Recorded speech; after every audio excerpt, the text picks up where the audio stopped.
عليكم ورحمة الله. الحمد لله نحمده ونستعينه ونستغفره ونعوذ بالله من شرور أنفسنا ومن سيئات أعمالنا. من يهده الله فلا مضل له ومن يضلله فلا هادي له. ونشهد أن لا إله إلا الله وحده لا شريك له. ونشهد أن سيدنا وحبيبنا ومولانا محمدا عبده ورسوله الذي أرسله بالحق بشيرا ونذيرا وداعيا إلى الله بإذنه وسراجا منيرا. فقد قال الله تعالى في كلامه المجيد وفرقانه الحميد. সবাই পড়ি ভাই আমরা একযোগে আউযু বিল্লাহি মিনাশ শাইতানির রাজিম.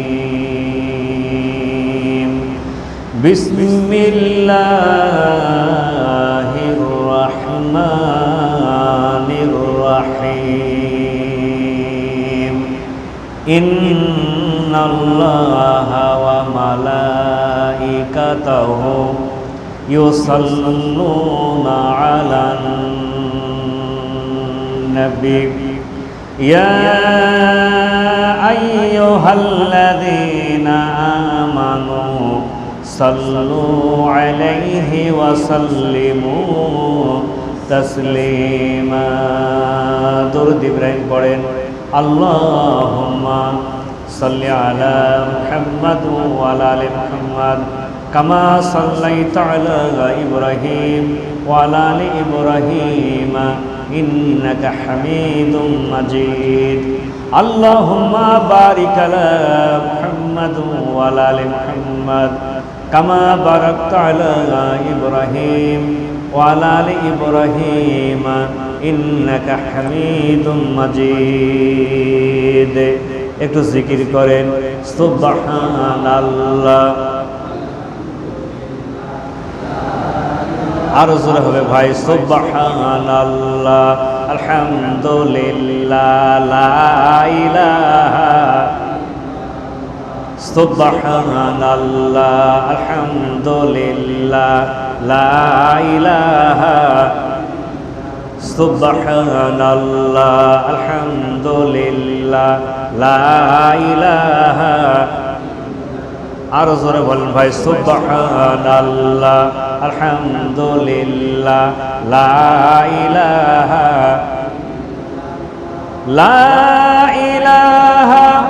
ইল্লাল্লাহ মুহাম্মাদুর রাসূলুল্লাহ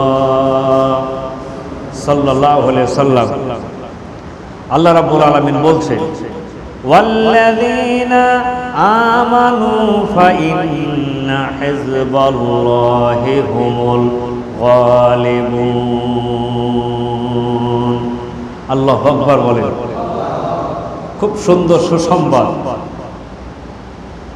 আল্লাহ সুবহানাহু ওয়া তাআলা বলছেন যেই ব্যক্তি আল্লাহওয়ালা এবং রাসূলের সাথে বন্ধুত্ব করে, আল্লাহর সাথে নবী করিম সাল্লাল্লাহু আলাইহি সাল্লামের সাথে যারা বন্ধুত্ব করে এবং মুমিনদের সঙ্গে যারা থাকে তারা মুমিন, আল্লাহ বলছেন আমি তাদেরকে বিজয় দিব। আল্লাহ কি দিবেন? বল কি দিবেন? বিজয় দিবেন। সম্মানিত মুসল্লি ভাইরা, পর্দার আড়ালের আমার মা ও বোনেরা, আল্লাহর শুকরিয়া আদায় করছি। সকলে বলি আলহামদুলিল্লাহ। জনাবে মুহাম্মদুর রাসূলুল্লাহ সাল্লাল্লাহু আলাইহি ওয়াসাল্লাম তার প্রতি লাখ কোটি দরুদ ও সালাম বর্ষিত হোক। বলি আমরা সাল্লাল্লাহু আলাইহি ওয়াসাল্লাম। লকডাউন চলছে, কঠোর লকডাউন, ঠিক না? এই কঠোর লকডাউনে মুমিনদের উপকার হয়েছে আলহামদুলিল্লাহ। ঘরে কাজ নাই, মাঠে কাজ নাই, হাটে কাজ নাই, বাজারে কাজ নাই, ব্যবসা নাই, দোকান নাই, পাট নাই, ঠিক না? ঠিক মতন সালাত আদায় করো, কোরআন শরীফ পড়ো, স্ত্রী ছেলে মেয়েরা বাড়ির সময় কাটাও। সুবহানাল্লাহ বলবেন না? যারা বেঈমান কাফের যন্ত্রণা তাদের, ঠিক না ভাই? মনে রাখবেন, আল্লাহর কাছে প্রার্থনা করা, দোয়া করা পৃথিবীর কমপক্ষে 50,000 কোটির চাইতে, 50,000 কোটি টাকার চাইতে দোয়ার ক্ষমতা অনেক বেশি, দোয়ার শক্তি অনেক বেশি। আলহামদুলিল্লাহ। এই পৃথিবীর সব সম্পদ দিলে দোয়ার সমান শক্তি আপনি পাবেন না। কারণ দোয়া করেন কার কাছে? আল্লাহর কাছে করেন।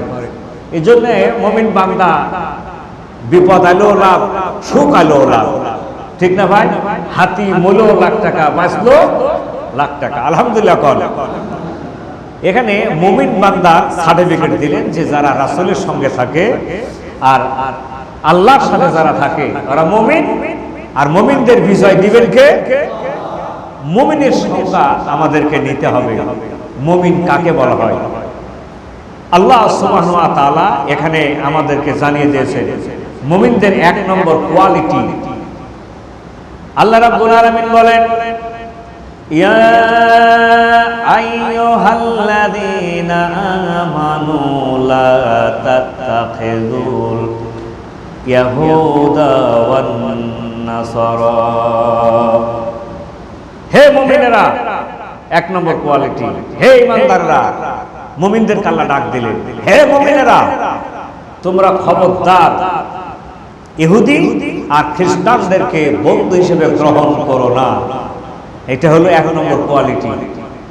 আল্লাহ নিষেধ করলেন আউলিয়া অবশ্যই তাদেরকে বন্ধু হিসেবে গ্রহণ করো না। তাফসীর ইবনে কাসিরে এর শানে নজুল আসছে। মুসা আশারি, হযরত মুসা আশারির কাছে একটা চিঠি পাঠালেন হযরত ওমর, হিসাব নিকাশের জন্য চিঠি পাঠালেন। আবু মুসা আশারি তার পিএ বা করণিক বা কাতেব, সে ছিল খ্রিস্টান। হযরত ওমর যেভাবে চেয়েছেন হিসাব, ঠিক কাগজ কলমে, ওই সময় যেটা ছিল কাগজ কলমে ঠিক সেইভাবে সুন্দর করে হিসাব করে ওমরের দরবারে এসে হাজির। হযরত ওমর খুব খুশি হলেন। হযরত ওমর কি হলেন? খুব খুশি হয়ে গেলেন। মুসা আশারির প্রশংসা করলেন এবং তার ওই যে পিএ বা করণিক তারও প্রশংসা করলেন। সেই সময় হযরত ওমরের হাতে সিরিয়ার চিঠি আসলো। হযরত ওমর বললেন যে আপনি কি পারবেন আমাদেরকে এই চিঠিটা পড়ে শোনাতে? চল আমরা চাই মসজিদে বসি, মসজিদে গিয়ে বসে আমরা এই ব্যক্তি চিঠিটা পড়ে শোনাবে আর আমরা শুনব। আবু মুসা আশারি আপত্তি জানালেন, বললেন যে উনি তা না, উনি পবিত্র না। তো পবিত্র নয় কেন? তিনি খ্রিস্টান। অর্থাৎ আবু মুসা আশারি যে করণিক সে হলো খ্রিস্টান। হযরত ওমরের চেহারা গুসায় লাল হয়ে গেছে। আবু মুসা আশারি, তোমার এই লোকটা খ্রিস্টান কেন? খোঁচা মারলেন, গুতা মারলেন। গুতা মেরে বললেন, তুমি কি জানো না আল্লাহ সুবহানাহু ওয়া তাআলা কি বলেছেন? হে ইমানদাররা, ইহুদি আর খ্রিস্টানদেরকে বন্ধু হিসেবে গ্রহণ করা যাবে না। তুমি কেমন মুসলমান যে তাকে তুমি বন্ধু হিসেবে গ্রহণ করেছো? তাহলে মুমিনের 1 নম্বর কোয়ালিটি হবে ইহুদি খ্রিস্টান এদেরকে বন্ধু হিসেবে গ্রহণ করা যাবে না। এক মুমিন আর এক মুমিনকে বন্ধু হিসেবে গ্রহণ করবে। আলহামদুলিল্লাহ। সম্পর্ক তাই হয়, হয় না ভাই? হয় না ভাই? ভাইয়ের আমার, আপনি যে দলের লোক, এখান থেকে রাজশাহী থেকে যদি আপনি চট্টগ্রাম যান, চট্টগ্রাম যাওয়ার পর আপনি যে দল করেন সেই দলের লোক যদি মিলে যায় তাহলে আত্মার সাথে যেন আপনার মিল হয়ে গেল। কি বলেন, ঠিক না ভাই? কিন্তু ওরাও মুসলমান, আপনি এক দল করেন, ওখানে যে ব্যক্তিদের সাক্ষাৎ পেয়েছেন তারা আর এক দল করে। আত্মার কোনো মিল হয় ভাই? বলে আত্মার মিল হয়? নামাজিদের একটা মিল আছে, আলহামদুলিল্লাহ বলবেন না? বেনামাজিদের একটা মিল আছে, মদখোরের একটা মিল আছে। এক মদখোর আর এক মদখোরকে মিল দেয় না? মিল আছে না ভাই? বিড়িখোর, সিগারেট খোরের যারা সিগারেট খায় ওরে মিল আছে, ঝগড়াও করে। আবার এইভাবে একটা ককটেল সিগারেট বাইর করে বলে ধরা, ওরা ধরাবে। এত স্যাক্রিফাইস। ফকিরও ভিক্ষা দিবে না 2 টাকা, কিন্তু সিগারেট দেওয়া করে 7 টাকা 8 টাকা করে একটা শলাকার দাম, কিন্তু আরেকটার জন্য খাওয়াতে কোনো দ্বিধা, বলে কোনো দ্বিধা করে না। ফকিরের 2 টাকা ভিক্ষা দিবে না, কিন্তু সিগারেট খাওয়াতে কোন রকম কৃপণতা তাদের কার্পণ্য নাই। আছে কি? কোনো কার্পণ্য নাই। এজন্য মুমিন বান্দাদের কোয়ালিটি হবে, ইহুদি খ্রিস্টান তো দূরের কথা, কোনো কাফের, কোনো বেনামাজির সাথে আমাদের সম্পর্ক থাকবে না। কথা বলেন ঠিক কি না ভাইয়ের আমার? আমরা মুমিন বান্দা নেতা যখন বানাবো, বন্ধু বান্ধব যখন বানাবো, তখন আমাদের একটা মুমিনের ছাপ থাকতে হবে। আমি একটা মুসলমান, আমি সালাত আদায় করি, আমি ইসলামী আন্দোলনকে পছন্দ করি। সুতরাং যারা সালাত আদায় করে না আর যারা ইসলামী আন্দোলন পছন্দ করে না, যত বড় হাজির সন্তান হোক আর আলেমের সন্তান হোক, তার সাথে আমার কোনো সম্পর্ক নাই। বলেন কোন সম্পর্ক আছে? বলেন কোন সম্পর্ক আছে? কোন সম্পর্ক আমার নাই। কারণ আমার সম্পর্ক হযরত আবু বকর, দেখেন হযরত আবু বকর যুদ্ধ শেষ হয়ে গেছে, বদরের যুদ্ধ শেষ হয়ে গেছে, বাপ আর বেটা এক জায়গায়। হযরত আবু বকরের ছেলে বলছেন, আব্বাজান বদরের ময়দানে আমি আপনাকে কয়েকবার পেয়েছিলাম সুযোগ, কিন্তু আব্বাজান বলে, বাবা বলে, জন্মদাতা বলে আমার তরবারি আপনাকে ক্ষমা করেছে। হযরত ওমর বজ্জকে বললেন, যদি জিহাদের ময়দানে আমার সামনে, আমার তরবারির সামনে যদি তোমাকে পেতাম, আমার তরবারি তোমাকে ক্ষমা করতো না। সুবহানাল্লাহ বলবেন না?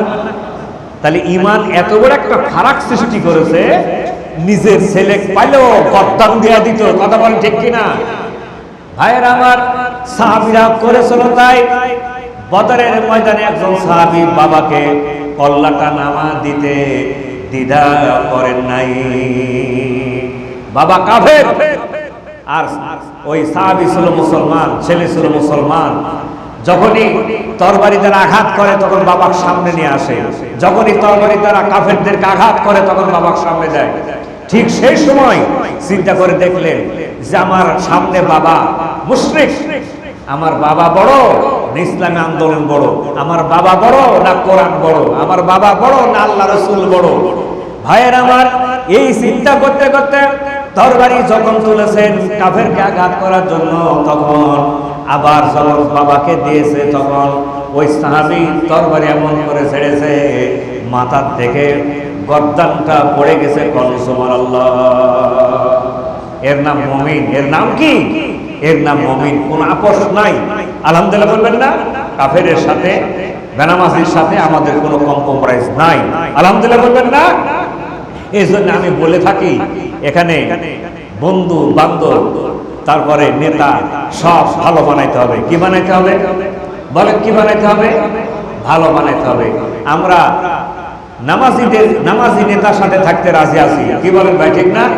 বেনামাজির সাথে থাকবেন কারা? বেনামাজি নেতার সাথে থাকবেন কারা? বলেন কারা কারা থাকবেন? হাত তোলেন। থাকবেন? এই থাকবেন? আল্লাহ রাব্বুল আলামিন বলেন, শুনেন, আল্লাহ পাক বলেন, ইয়াওমা নাদউ কুল্লা উনাসিম বিইমামিহিম। আল্লাহ রাব্বুল আলামিন বলেন, কিয়ামতের মাঠে সব বান্দা বান্দিকে আল্লাহ রাব্বুল আলামিন নেতা সহ হাজির হতে বলবে। নেতা নিয়ে উপস্থিত হতে হবে।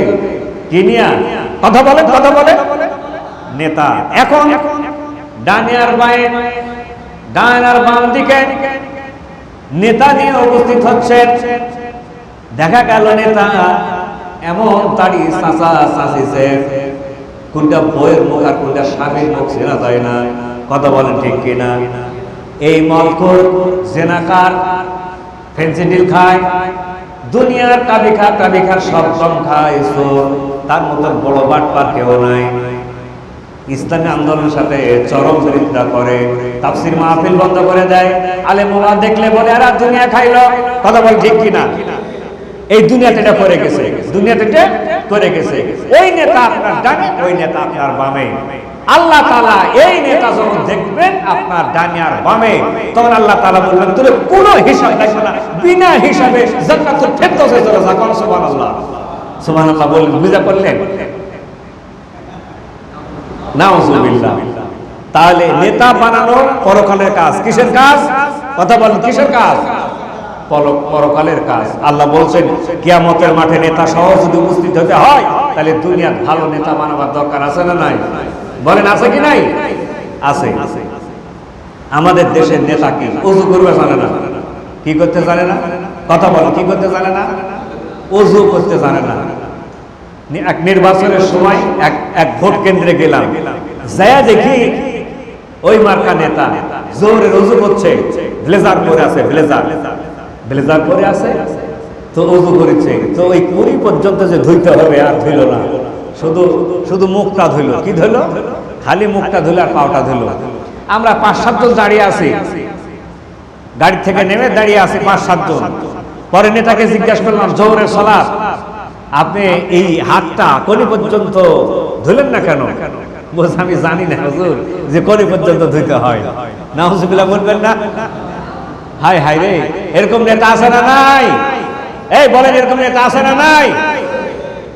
নেতার যোগ্যতা কত বড় দেখছেন? কোন নেতার পিছনে ঘোরেন? আরে কপাল পোড়া মুসলমান বুঝে না, তাকে ভোট দেওয়ার জন্য আমরা পাগল হয়ে গেছি।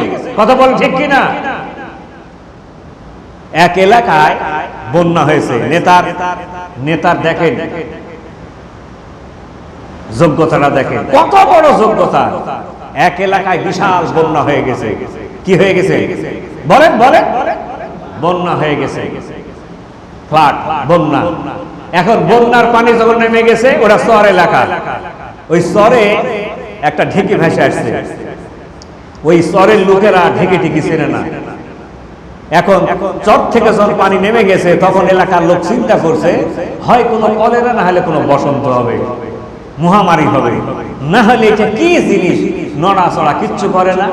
এলাকার লোক খুব ভয় পেয়ে গেছে। বর্তমান যেমন করোনা ভাইরাস, ভয় পেয়ে গেছে। ভয় পেয়ে গিয়ে এলাকার লোকজন দাড়ি টুপিওয়ালা, হাফেজে কোরআন, আলেম ওলামা, মুয়াজ্জিন যা ছিল সবগুলি গিয়া নামাজি বেনামাজি ঢেকির চতুর্ধারে ঘুরে ঘুরে খাতমে ইউনূস পড়া শুরু করে দিছে, লা ইলাহা ইল্লা আনতা সুবহানাকা ইন্নী কুনতু মিনাজ জালিমিন। কিন্তু ঢেকে নাকি খাতমে ইউনূস শুনবে রে ভাই? কি বলেন, শুনবে? খাতমে ইউনূস শুনবে? খাতমে ইউনূস শুনেনি। এক সপ্তাহ খায়া না খায়া তারা এই জিকির টানতেছে, কিন্তু ঢেকি নড়ো না চড়ো না। ওর ভিতর তো ভালো মন্দ কিছু লোক আছে, কিছু লোক বলছে আরে ভাই খায়া না খায়া 7 দিন ধরে জিকির করছি, এটা নড়েও না চড়েও না। তা আমরা একটা কাজ করি, বিপদ আপদে সব সময় মামলা মোকদ্দমায় আমাদের যে নেতা বাঁচায়, সে নেতার কাছে যাবো আমরা। আমাদের তো একজন অভিভাবক আছে, চলো আমরা নেতার কাছে যাই। নেতার কাছে গিয়ে হাজির, কি খবর? নেতার কাছে বলছে স্যার এই ঘটনা, আমাদের এলাকায় কি যে মহামারী আসছে, কখন এলাকায় ছড়িয়ে পড়ে ভয়ে 7 দিন ধরে খাতমে ইউনূস পড়েছি, কিন্তু স্যার আমাদের এলাকা থেকে মহামারী যায়নি স্যার। এখন আপনি দয়া করে যদি কোনো বুদ্ধি পরামর্শ থাকে তাহলে দয়া করে দিবেন। নেতারা তো না বলতে জানে না, কি বলেন ঠিক না? যদি বলেন যে আকাশের পূর্ণিমার চাঁদ এনে দিতে হবে, নেতারা তাও চেষ্টা করবে, তাও আদা করবে। কথা বলেন ঠিক কিনা? নেতারা কিন্তু না বলতে শিখেনি। নেতা বলছে যা আসিচ্ছে আমি, যা। এরপর জনগণ নিয়ে নেতা ঢেকির কাছে এসে হাজির হওয়ার পর প্রথমে হেসেছে, তারপর কেঁদেছে। লোকেরা জিজ্ঞাসা করলো স্যার কেন হাসলেন, কেন কাঁদলেন? একাই কাঁদলেন, একাই হাসলেন, আমরা শরীক হতে পারলাম না, বুঝতেও পারলাম না। আমারও একটু বুঝে দেন আপনি কেন কাঁদলেন আর হাসলেন বা কেন? বলছে শোন, আমি কেঁদেছি তোদের দুঃখে, আমার আক্ষেপ, আমার কষ্ট, আমার মৃত্যুর পর তোদের কি হবে এই সামান্য জিনিস তুমি চিন্তা পারিস না, তোরা চলবি কেমনে? স্যার হাসলেন কেন? হাসলাম এই কারণে আমি নিজেও চিনতে পারিনি জিনিসটা কি। কথা কি বুঝতে পারছেন? এই হলো নেতার কি বলেন, এই হলো নেতার যোগ্যতা। এই নেতার পিছনে তো আমরা থাকি। কথা বলেন ঠিক না ভাই? পার্লামেন্টে বক্তব্য দিচ্ছে লাকুম দীনুকুম সহিহ বুখারী, নেতা জানে না যেটা বুখারী না কোরআন শরীফ। কথা বলে ঠিক না? নেতারা 4টা জিনিস মুখস্থ করে। আসসালামু আলাইকুম, ঠিক না? কম্পিউটারও ধরা যায় না স্ক্রিনে। বিসমিল্লাহির রহমানির রহিম, কথা বলেন ঠিক? মিলালেন আপনারা? তাহলে কি দেয়? আসসালামু আলাইকুম, তারপরে বিসমিল্লাহির রহমানির রহিম। আর একটা মুখস্থ আছে কি জানেন? এক শ্রেণী এক দলের নেতারা খালি লাকুম দীনুকুম, এটা 3 নম্বর। এইটুকু কোরআনের আয়াত মুখস্থ আছে, লাকুম দীনুকুম সহিহ বুখারী। আর একটা মুখস্থ আছে কোরআন শরীফের ছোট্ট একটা আয়াত মুখস্থ আছে, লা ইকরাহা ফিদ্দিন, দিন নিয়ে বাড়াবাড়ি করো না। এই 4টা জিনিস নিয়ে বুঝতে পারছেন ও প্রশান্ত মহাসাগরে ঘোলার পানি ঘোরানোর চেষ্টা করে। মনে করে আমি দেওবন্দ থেকে, হাটহাজারী থেকে, ঢাকা আলিয়ার থেকে কি করেছি, মদিনা ইউনিভার্সিটি থেকে ডক্টরেট ডিগ্রি করে আসছে। কিন্তু বুঝলেন তো ঢেকি মারলে ওর পেট থেকে কিছু বের হবে না। বের হবে কি? লাকুম দীনুকুম। বক্তব্য দিচ্ছে হাই স্কুল মাঠে, সাংঘাতিকটাকে বক্তব্য দিচ্ছে। এই আলেম ওলামারা দিল্লা বাড়াবাড়ি করে, লা ইকরাহা ফিদ্দিন আর লাকুম দীনুকুম, যে যা ধর্ম পালন করবে, কেউ কারো ধর্ম বাধা দিতে পারবে না। এই কঠিন কোরআন আর হাদিস থেকে যখন বক্তব্য দিয়েছে তখন লোকেরা পাগল হয়ে গেছে। আরে বাপরে, আমারে কে বললো? হুজুরেরা খামাখাই আমাদের এই নেতার দুর্নাম করে, নিন্দা করে। হুজুর যে হাদিস কোরআন থেকে বক্তব্য দিল, এমন সময় মাগরিবের সালাতের আজান হয়ে গেছে, মুয়াজ্জিন সাহেব আজান দিয়ে ফেলেছেন। এখন নেতা চিন্তা করছে, বিড়ম্বনায় পড়ে গেছে। এলাকার ঘরোয়া পরিবেশ, একেবারে অজপাড়া গ্রাম, গ্রামের মুসল্লিরা চিন্তা করছে দেখে আমাদের নেতা 5 ওয়াক্ত নামাজ পড়ে কিনা। নেতাও খুব চালাক, কোন ওয়াক্ত না পড়লে মাগরিবের রক্ত পড়বো। চিন্তা করছে মাগরিবের রক্ত পড়তে হবে। কি করবে?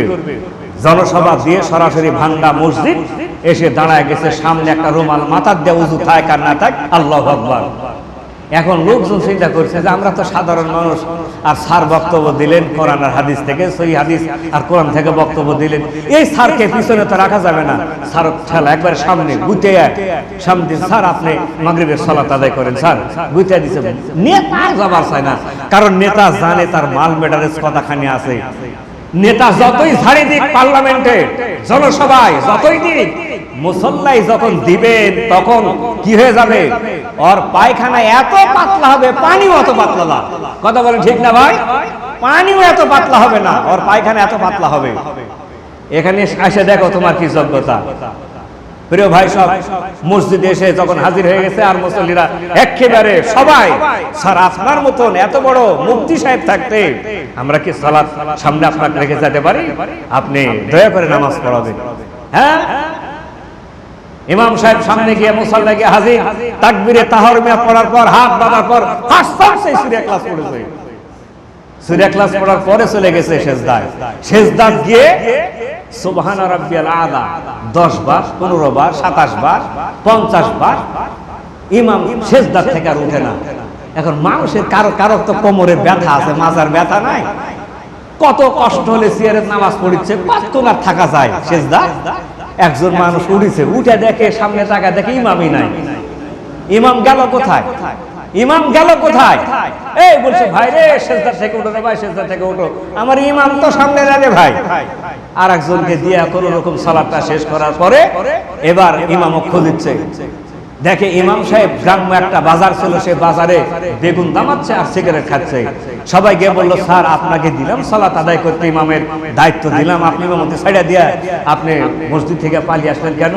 ইমাম সাহেব, এই নেতা সাহেব বলেছে, বাবা শোনো, আমার আসল কথা শোনো, আমার মাগরিবের সালাত 3 রাকাত, তো আমি শুধুমাত্র সূরা ইখলাস মুখস্থ ছিল, এক সূরা দিয়ে আমি 1 রাকাত পড়েছি, বাকি যে রাকাত পড়া লাগবে সূরা তোমার মুখস্থ নাই, সেজন্য আমি তোমার রাইখে পালায় আসছি। এই হলো নেতাদের ইলমিয়াত, জ্ঞানের বহর। ওইটা হলো যোগ্যতা, এটা হলো জ্ঞানের বহর। এই ইমামদের এই নেতার পিছনে আমরা ঘুরি। কথা বলেন ঠিক না ভাই? বলেন ঘুরি কিনা? বলেন ঘুরি কিনা? এই নেতাগুলি আমাদের চতুর্দিকে চারিপাশে ঘুরঘুর করে, আর আমরা একটু স্বার্থের জন্য, দুনিয়ার একটু স্বার্থের জন্য, চেয়ারের লোভে অথবা একটু পয়সার লোভে আমরা তাদের পিছনে ঘুরি। কথা বলেন ঠিক না ভাই? ভাইয়ের আমার, এই জন্য নেতা ভালো বানাইতে হবে। বিশ্বনবী জনাবে মুহাম্মদুর রাসূলুল্লাহ সাল্লাল্লাহু আলাইহি সাল্লাম সুন্দর একটা দৃষ্টান্ত দিয়েছেন, মিশকাত শরীফের হাদিস, সহিহ হাদিস।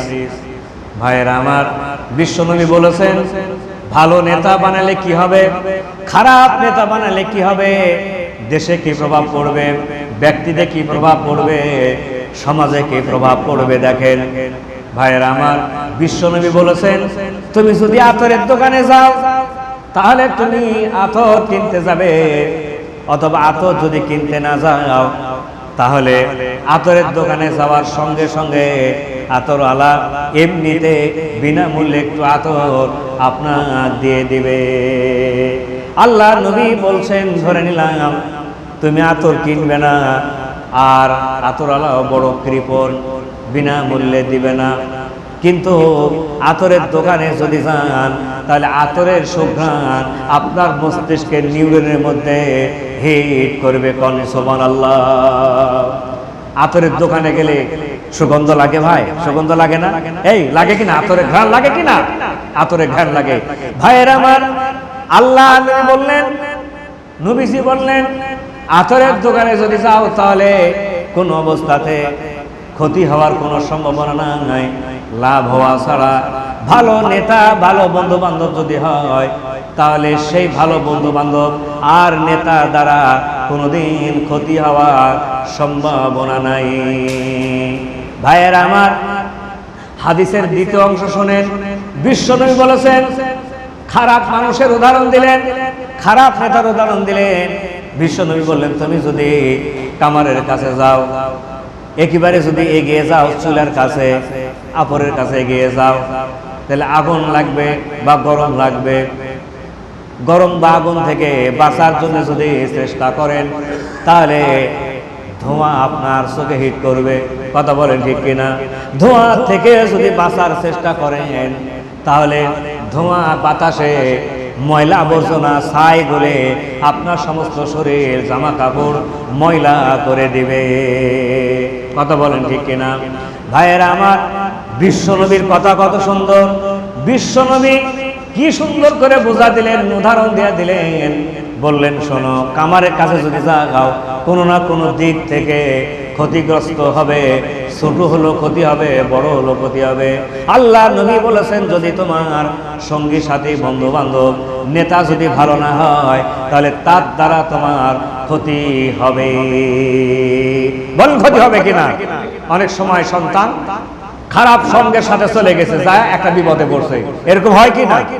5 জন বন্ধু যদি 5 জন বন্ধুর মধ্যে 4 জন বন্ধু সালাত আদায় করে, একজন বন্ধু করে না, কোন জায়গায় সফরে গেছে, এই 4 জনে একজনকে পাড়ায় ধরবে, যদি সালাত আদায় না করিস আমার তোর সাথে আমার কোনো সম্পর্ক নাই। কথা বলে ঠিক না ভাই? বন্ধু প্রভাব কিন্তু সাংঘাতিক। বন্ধু প্রভাব কি? সাংঘাতিক প্রভাব। আচ্ছা, এবার ধরে নিলাম 5 জনই বেনামাজি, একজন নামাজি, তাহলে একজনে কি 5 জনকে সালাত আদায় করাতে পারবে ভাই? পারবে? পারবে না। 5 জনের মধ্যে 4 জনে সিগারেট খায়, একজনে খায় না, তখন এই 4 জনে পাড়ায় ধরবে, তুই আমার সাথে থাকিস, তোর সাথে আমার কঠিন সম্পর্ক, এই সিগারেট খাস কেন? এই আধুনিক যুগে এখন চলে নাকি? এই তুই বড় লীলা মিশে শালা কিচ্ছু বুঝিস না, ধর্ম ধরে তুই গুড়া, ধর ধর এক টান দে, এক টান দে, কিছু না, ধর এক টান দিয়ে ছাড়বে। কথা বলে ঠিক কিনা? এই জন্য বন্ধু বান্ধবের প্রভাব খুব সাংঘাতিক। কি বললাম? সাংঘাতিক। তাহলে ইহুদি খ্রিস্টানদের আমরা অনুসরণ করব না এবং তাদের সাথে আমরা বন্ধুত্ব করব না। কার কথা? আল্লাহর কথা। তাহলে যারা নামাজি, দেখেন তো, নেতা ছিলেন ওমর, নেতা ছিলেন আবু বকর। হযরত আবু বকরের একজন ক্রীতদাস ছিলেন, তিনি আজাদ করে দিয়েছেন। সেই আজাদকৃত ক্রীতদাস প্রত্যেক দিন হযরত আবু বকরকে কিছু না কিছু খেতে দিতেন। হঠাৎ করে একদিন কিছু খাবার দিতে পারলেন না, তাই অবৈধ পন্থায় চুরি করে একটু খাবার আবু বকরের বাসায় পাঠিয়ে দিয়েছেন, সাথে তিনি গেছেন। ভাইয়ের আমার, হযরত আবু বকর এই খাদ্য খাইলেন, কিন্তু ক্রীতদাস চিন্তা করলেন আমার বড় ভয় হচ্ছে, আবু বকর তো কোনোদিন কখনো হারাম খাবার খান নাই, আমি বিষয়টা গোপন রেখেছি, গোপন রাখা ঠিক হলো না, আমি প্রকাশ করে দিব। সঙ্গে সঙ্গে তিনি আবু বকরের কাছে গিয়া বললেন, আমার আজকের এই খাদ্যটা চুরি করা, কোন নাউজুবিল্লাহ, চুরি করা। ভাইয়ের আমার, হযরত ওমর সঙ্গে সঙ্গে খাবার স্টপ করে দিলেন, মুখে আর খাবার উঠায় দিলেন না। কারে কয় মুমিন আর কারে কয় নেতা? খাবার স্টপ করে দিলেন, হারাম খাবার খাবো আমি। খাবার বন্ধ করে দিয়া গলায় আঙ্গুলি দিয়া বমন করার চেষ্টা করলেন, বমন হলো না। সাহাবীরা পরামর্শ দিলেন, বললেন আপনি একটু বেশি করে পানি পান করেন। বেশি করে পানি পান করলেন, এরপরে গলায় যখন আঙ্গুল দিলেন সমস্ত খাবারগুলি উদ্গরণ করলেন, বমন করে উঠায় দিলেন। পরবর্তী সময়ে সাহাবীরা জিজ্ঞাসা করলেন, বললেন কয়েক গ্রাস হারাম খাবার আপনার পেটের ভিতর চলে গেছে তো কি হয়েছে? আপনি এটাকে উদ্গরণ করার জন্য, বমন করার জন্য এত পাগল হয়ে গেলেন কেন? হযরতে আবু বকর গর্জে বললেন, শোনো, এই খাবারটা পেট থেকে বের করার জন্য যদি আমার কলিজা নাড়ি ভুঁড়ি বের হয়ে যেত মুখ দ্বারা, আমার তাতে কোনো কষ্ট ছিল না। সুবহানাল্লাহ বলবেন না? আর আমার দেখেন, যে নেতাকে আপনারা আমরা নির্বাচন করি, সেই নেতা কাবি খা দুনিয়ার যত আকাম এবং করোনা ভাইরাসের যত ত্রাণ সামগ্রী যা মারার এত খাইছে, একে যদি পিছন দিক থেকে ৭০টা আর সামনে যদি ৭১টা গুলি যদি করেন, তাহলে জীবন দিবে, মাল বার করবে না। কথা বলেন ঠিক না ভাই? জীবন দিবে, মাল বার করবে না। ওরা জীবনের চাইতে মালকে, সম্পদকে বেশি গুরুত্ব দেয়, ভালোবাসে। কথা বলেন ঠিক কিনা? হযরত ওমর দেখেন কারে কয় নেতা, কারে কয় জবাবদিহিতা। শিক্ষা নেন, শিক্ষা নেন। হযরত ওমর খুতবা দিচ্ছেন, মসজিদের জুমার খুতবা দিচ্ছেন। এক যুবক বলছেন, আমিরুল মুমিনিন, আমার একটি প্রশ্নের উত্তর না দিয়ে আপনি জুমার খুতবা দিবেন না? আহারে, সুবহানাল্লাহ বলবেন না? কি জবাবদিহিতা! ওমর জিজ্ঞাসা করলেন, যুবক কি বলতে চাও তুমি বলো। বলছেন, আমি জিহাদের ময়দানে অংশগ্রহণ করেছিলাম, ওই জিহাদে আপনি অংশগ্রহণ করেছেন। গানিমাতের মাল হিসাবে জামার টুকরো, জামার কাপড় আমি যতটুকু পেয়েছি আপনিও ততটুকু পেয়েছেন, কিন্তু ওইটুক জামা দিয়ে, গানিমাতের ওইটুক জামা দিয়ে আমার জামা হলো না, আপনার জামা হয়েছে। তাতে প্রমাণ করে যে আপনি বেশি করে কাপড় নিয়েছেন, যা দিয়ে আপনি জামা বানাইছেন। সুতরাং আপনি এর উত্তর না দিয়া খুতবা দিবেন না। সুবহানাল্লাহ বলবেন না? আচ্ছা ভাই, তর্কের খাতিরে মেনে নেন, কয়েক সেকেন্ড মেনে নেন। যদি ওমর, হযরত ওমর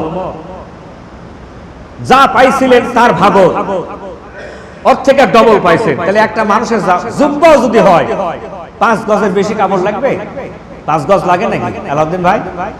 5 গজ লাগে, 6 গজ ধরলাম। 6 গজের মধ্যে উনি 3 গজ তো হযরত ওমর 3 গজ তো গনিমত থেকে পেয়েছে। তাহলে 3টা গজ কাপড় যদি তিনি নিয়ে ফেলে দেন, এই 3 গজ কাপড়ের দাম কত? বর্তমান বাজারের দাম কত তখন বললাম। এরই জবাবদিহিতা। ওমর মসজিদে দাঁড়িয়ে শত শত মুসল্লিদের সামনে, আর যারা রাষ্ট্র চালান, অর্ধেকটা পৃথিবী যারা চালান, হযরত ওমরের ডানে বায়ে তারাই বসা, তাদের সামনে আমিরুল মুমিনিন প্রেসিডেন্টকে কাঠগড়ায় দাঁড় করাইছে। যুবক, আপনি উত্তর দেন, গনিমতের মাল কোথায় পাইলেন? আমি যা পেয়েছি তা দিয়ে জামা হলো না, কিন্তু আপনার জামা হয়েছে, নিশ্চয় আপনি কাপড় বেশি নিয়েছেন। হযরত ওমর সামনে জালিলুল কদর সাহাবী যোগ্য পুত্র আব্দুল্লাহ পাশে বসা। ভাইয়ের আমার, হযরত ওমর ছেলেকে ডেকে বললেন, বাবা তুমি এই প্রশ্নের উত্তর দিয়ে দাও। ছেলে আব্দুল্লাহ দাঁড়িয়ে বললেন, আপনার প্রশ্ন ঠিক আছে, তবে আমার বাবা যতটুকু বাইতুল মাল থেকে কাপড় পেয়েছেন, আবার আমিও ততটুকু পেয়েছি, আপনিও ততটুকু পেয়েছেন। চিন্তা করে দেখলাম বাবা যতটুকু গানিমাতের মালের কাপ জামা পেয়েছেন, তা দিয়া কাপড় পেয়েছেন, তা দিয়া জামা হবে না, সেজন্য আমারটা আমার আব্বাকে দিয়ে ফেলেছি। এবার বাপজানের টুকরো আর আমার টুকরো দিয়া আমার আব্বা জানের জামা হয়ে গেছে। সুবহানাল্লাহ বলবেন না? কেন সুবহানাল্লাহ বলবেন? অর্ধেকটা রাষ্ট্রের মালিক, নির্বাহী প্রধান, অর্ধেকটা রাষ্ট্রের প্রেসিডেন্ট, জামার কাপড় নাই, ছেলে দিলেগা তার জামা হচ্ছে। সুবহানাল্লাহ বলবেন না? এখন আপনাদের বিবেকের কাছে আপিল করাচ্ছি, কার পিছনে ঘোরেন, কেন ঘোরেন, কি স্বার্থের জন্য ঘোরেন, এখন আপনারা খেয়াল করেন। আর বিবেকের কাছে আপিল করছি, চিন্তা করে দেখেন। এই জন্য হযরত ওমরের একটা উদাহরণ দিলাম। আমার দেশে অনেকে বলে, আমাকে অনেকে গল্প শোনায়, ভাই জাতির জনক বঙ্গবন্ধু শেখ মুজিবুর রহমানের আদর্শ অনুপ্রাণিত হয়ে আমি আওয়ামী লীগ করি। ভালোই কথা। অনেক বিএনপি বলেন যে ভাই জিয়াউর রহমানের আদর্শ অনুপ্রাণিত হয়ে আমরা বিএনপি করি, তো ভালোই কথা। অনেকে বলে এরশাদ সাহেবের আদর্শ অনুপ্রাণিত হয়ে জাতীয় পার্টি করি। এবার আমি তাদেরকে জবাব দিয়েছি, ভাই হযরত আবু বকর যে কাজটা করলেন, একটা উদাহরণ দিলাম মাত্র খাদ্যের ব্যাপারে। হযরত আবু বকরের এই দৃষ্টান্ত, এই ঘটনা পড়ে, হযরত ওমরের এই ঘটনা পড়ে আপনি তো কোনোদিন বলেন নাই যে ভাই হযরত আবু বকরের ওমরের আদর্শ অনুপ্রাণিত হয়ে আমি ওমরের দল করি, আবু বকরের দল করি। তা তো আপনি বলেন না। কি বলেন? বলে কি ভাই? বলে কি? বলে না। তাহলে আপনি কেন? এটা হলো আল্লাহর দল। আল্লাহর দলের, আল্লাহ পাক বলছেন আল্লাহর দলের হতে হলে আমাদেরকে এই সমস্ত নেতাকে কি করতে হবে? বলে সম্পর্ক কাট করে দিতে হবে। আমরা সম্পর্ক রাখবো না। শেখ সাদী, কবি শেখ সাদী, তার কবিতার একটা অনুবাদ শুনেন। একদা স্নানের আগারে বসিয়া হেরুনু মাটির ঢালা, হাতে নিয়ে তারে শোকে দেখেনু রয়েছে কস্তুরীর মেলা। কহেনু তারে কস্তুরী তুমি কি আতর দান, তোমার গায়েতে সুবাস ভরা, তুমি কি গুলিস্তান। কহিল এসব কিছু নয়, আমি অতি নিচু মাটি, ফুলের সহিত থাকিয়া উহার সুবাসে হইলাম খাঁটি। সুবহানাল্লাহ। কি সুন্দর কথা। শেখ সাদী রাহিমাহুল্লাহ বলছেন যে কবি নামেছেন, এটা রূপক কথা। ভালো নেতা, ভালো বন্ধু বান্ধব হলে কি হয় তারই একটা উদাহরণ দিয়েছেন তিনি। পুকুরে গোসল করতে নামছেন, তো পুকুরের কাদা তো খুব দুর্গন্ধ হয়, কথা বলেন ঠিক না? কিন্তু তার গায়ে যে কাদা লাগছে, সে কাদা থেকে সুঘ্রাণ বেরিয়ে আসছে। তো কবি জিজ্ঞাসা করছে, হ্যাঁ কাদা, তুই কি কুস্তুরী, তুই কি মৃগ নাবি, তোর কাছ থেকে ঘ্রাণ আসে কেন? তুই তো দুর্গন্ধ ছড়াবি, তোর কাছ থেকে ঘ্রাণ আসে কেন? তখন কাদা বলিচ্ছে, কবির ভাষায় কাদা বলিচ্ছে, ওসব কিছু না, আমি অতি নগণ্য মাটি। আমি যেখানে ছিলাম তার উপরে ছিল ফুলের গাছ, ফুল ঝরে ঝরে আমার কাছে পড়েছে, সেই জন্য ওই ফুলের সুবাসে আমিও কি হয়ে গেছি, বলে সুঘ্রাণ ছড়াচ্ছে। সুবহানাল্লাহ বলবেন না? তাহলে ওই কাদা, দুর্গন্ধময় কাদা কার সঙ্গ পেয়েছিল? ফুলের সঙ্গ পেয়েছিল। কিসের সঙ্গ পেয়েছিল? ফুলের সঙ্গ পেয়েছিল। তাহলে ফুলের সঙ্গ হয়ে যদি কাদা সুঘ্রাণ ছড়ায়, তাহলে ভালো বন্ধু বান্ধব নেতা হলে আপনার কাছ থেকে আমার কাছ থেকে চরিত্রের পরিবর্তন হবে, সমাজের পরিবর্তন হবে, জাতির পরিবর্তন হবে, দেশের সব পরিবর্তন হবে। কথা বলেন ঠিক কিনা? কথা বলেন ঠিক কিনা? আপনারা গাদ্দাফি, তাকে তো হত্যা করা হলো, গাদ্দাফিকে হত্যা করা হলো। গাদ্দাফির ব্যাপারে আমি পড়ে দেখেছি তার জীবনী। গাদ্দাফি যখন প্রেসিডেন্ট হন, 42 বছর গাদ্দাফি প্রেসিডেন্ট ছিলেন, লিবিয়ার প্রেসিডেন্ট। তিনি ক্ষমতাতে আসলেন, সঙ্গে সঙ্গে ক্যাসিনো আমাদের দেশে কয়েকটা ধরা খেলো না ভাই? এই ধরা খেলো না? 42 বছরের মধ্যে কোনো ক্যাসিনো ছিল না। কোন অফিসার একটি টাকা ঘুষ খাওয়ার সাহস পায় নাই। একটি টাকা ঘুষ খাবে, ঘুষ উড়ে গেছে, ক্যাসিনো উড়ে গেছে, মদ জুয়া নাই। বিদ্যুৎ চলতো, জনগণকে বিদ্যুৎ বিল দিতে হতো না, কম কথা। এরপরে আজকে একটা শিশু জন্মগ্রহণ করবে, সাথে সাথে তার নামে অ্যাকাউন্ট খোলা হবে। ওই রাষ্ট্রে যে তেল বিক্রি হয়, তেল বিক্রির 1 বছর পর তেলের উদ্বৃত্ত যে টাকা, প্রত্যেক জনগণের অ্যাকাউন্টে টাকা চলে যাবে। বছর অন্তরে আপনি দেখতে পাবেন ব্যাংকে গেলে কিছু টাকা বাড়ছে, দেখছেন? এরপরে একটি ছেলে অক্সফোর্ড অথবা ক্যামব্রিজ ইউনিভার্সিটিতে চান্স পেয়েছে লেখাপড়া করার জন্য। সঙ্গে সঙ্গে কলেজ থেকে যখন তাকে ইয়ে করা হবে, সুপারিশ করা হবে, তখন গভর্নমেন্টের সম্পূর্ণ খরচায় পাসপোর্ট ভিসা করে অক্সফোর্ড বা ক্যামব্রিজ থেকে লেখাপড়া করে চলে আসবে। আপনার কোনো খরচ নাই, জনগণের মানে অভিভাবকের কোনো খরচ নাই। একটি ছেলে মেয়ে বিবাহ করবে, সঙ্গে সঙ্গে কিছু টাকা 50,000 60,000 টাকা ছেলে মেয়েদের হাতে উঠা দেওয়া হতো যে তুমি নতুন বিয়ে করছো, একটু ঘর গোছাবা, একটু কিছু দরকার, নতুন বিয়ে টাকার তো দরকার হয়, তুমি এই টাকাটা নাও, রাষ্ট্র কোষাগার থেকে দেওয়া হয়। কঠিন কোন নাগরিক কঠিন অসুস্থ হয়েছে, চিকিৎসা করার জন্য সিঙ্গাপুর আসতে হবে, রেজিস্টার্ড প্রাপ্ত খালি সুপারিশ করার সঙ্গে সঙ্গে পাসপোর্ট ভিসা হয়ে সিঙ্গাপুর থেকে চিকিৎসা করে চলে যাবে, যত টাকা খরচ হবে তা গভর্নমেন্টের হবে। দেখছেন নেতা ওরাও নেতা এরাও, হাইরে কপাল পোড়া, আমাদের কপালই খারাপ। কথা বলেন ঠিক না ভাই? আমাদের কপালই খারাপ। একটু জিকির করেন সুবহানাল্লাহ আলহামদুলিল্লাহ লা ইলাহা ইল্লাল্লাহ সুবহানাল্লাহ আলহামদুলিল্লাহ লা ইলাহা ইল্লাল্লাহ সুবহানাল্লাহ আলহামদুলিল্লাহ লা ইলাহা, জোরে বল ভাই, সুবহানাল্লাহ আলহামদুলিল্লাহ লা ইলাহা ইল্লাল্লাহ মুহাম্মাদুর রাসূলুল্লাহ সাল্লাল্লাহু আলাইহি সাল্লাম। ভাইরা আমার, মুমিন বান্দার কোয়ালিটি দেখেন, আল্লাহর দল খারাপ। আল্লাহ রাব্বুল আলামিন বলেন, আল্লাহ পাক বলেছেন, আল্লাহ রাব্বুল আলামিন বলেন ওয়াল্লাযীনা আমানুল্লাযীনা ওয়া ইয়াকিমুনাস সালাতা ওয়া ইয়াতুনাজ যাকাতা ওয়া হুম রাকিউন। এখানে তিনটা কোয়ালিটি বর্ণনা করা হয়েছে। কয়টা কোয়ালিটি? তিনটা কোয়ালিটি বর্ণনা করা হয়েছে। মুমিন কারা? এক নম্বর কোয়ালিটি, যারা সালাত কায়েম করে। আলহামদুলিল্লাহ কর, সালাত কি করে? কায়েম করে। আমাদের দেশে আছে নামাজ না পড়ে ইমান ঠিক আছে, আছে না ভাই? তারপরে পীরের দরবারে খালি জিকির আছে, সালাত নাই। এই কথা বলেন ঠিক না? আমাকে একজনে গল্প শোনালেন, এই মোহনপুর থানার একটা পীর, নির্ভরযোগ্য, এখানে তাফসীরও করেছেন।